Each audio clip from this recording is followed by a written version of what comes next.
各位朋友大家好，我是郑清phong，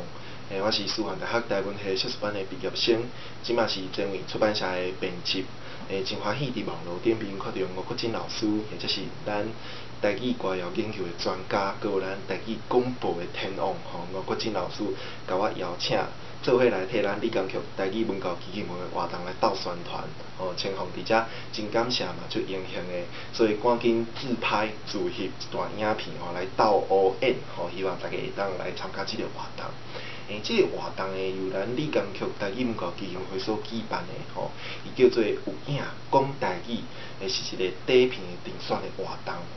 主要是希望会当招大家用台语来翕一段短影片，差不多2分钟到3分钟左右。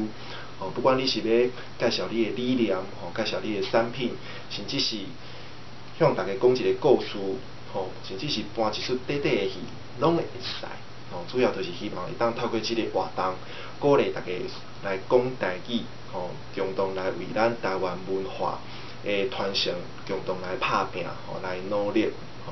理工局文教基金会办这个活动主要就是为着要呼应这个世界母语日的这个重要的节日来举办的。这个节日伊主要就是因为1952年的时阵，伫巴基斯坦孟加拉这个所在，有一群人为着要维护因使用母语的权利，传承因的文化，所以发起一个运动。但是有的人伫这个运动内底互掠去，嘛有人因为这个运动怎安尼来牺牲去。所以后来联合国教科文组织就甲因这个活动这个运动的迄天就是2月21号来号做世界母语日。当年就是伫这个时阵来提醒大家多语言多文化的一个重要性。我相信大家活伫台湾应该拢会认同讲，台湾是一个多语言多文化多族群的所在。但是我认为台湾要行到互相尊重互相认识，咱家己佮有其他人的文化的这个程度，佮有足长的一段路爱行。不管是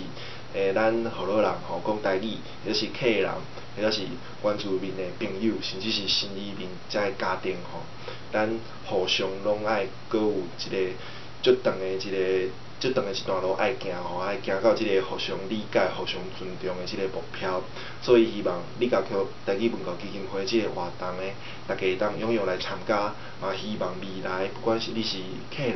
原住民的朋友，甚至是新移民的家庭，咱共同会有较侪机会互相来认识、来了解、来互相传承咱的文化，互咱台湾的文化会当更加的美丽。